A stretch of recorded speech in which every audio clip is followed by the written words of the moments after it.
అంబేద్కర్ రెండవ పెళ్లి చేసుకోవడాన్ని అంబేద్కరిస్టులు ఇప్పటికి గూడా ఎందుకు స్వాగతించలేకపోతున్నారు? ఇప్పటికీ ఆమెపై ఇంత విపరీతమైన ద్వేషాన్ని ఎందుకు చూపిస్తున్నారనేది నాకైతే నిజంగా అర్థం కావట్లేదు.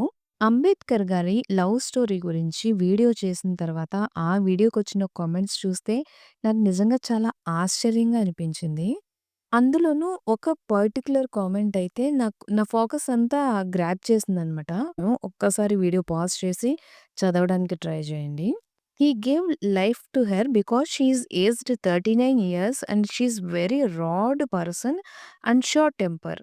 Okay. This is what he or she mentioned అనమాట ఇన్ ద కామెంట్.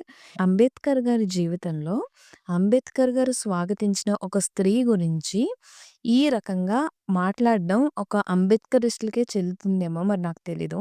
ఇదే కామెంటు ఒక 39 ఏళ్ళు వచ్చినాయి కాబట్టి ఆమెకి జీవితం ఇవ్వడానికి అంబేద్కర్ పెళ్లి చేసుకున్నాడు. అంతే తప్ప ప్రేమ కోసం కాదు అని వేరే అంటే కన్జర్వేటివ్‌గా ఆలోచించేవాళ్ళు ఎవరైనా మాట్లాడుంటే ఒక మాదిరిగా ఉండేది. కానీ అంబేద్కరిస్టులు వాళ్ళని వాళ్ళు ఉదారవాదులు లేదంటే అభ్యుదయవాదులు అని చెప్పుకుంటూ ఉంటారు కదా! అటువంటి వారు ఇటువంటి కామెంట్ రాయడం అనేది నాకు చాలా డిస్‌గస్టింగ్‌గా అనిపించింది.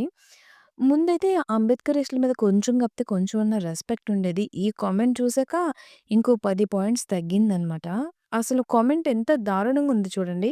లిటరల్లీ అంబేద్కర్ గారు ప్రేమించిన ఒక స్త్రీ యొక్క క్యారెక్టర్‌ని అంబేద్కరిస్టులే అసాసినేట్ చేస్తున్నారిక్కడ. చాలా బాధపడవలసిన, సిగ్గుపడవలసిన విషయం ఇది.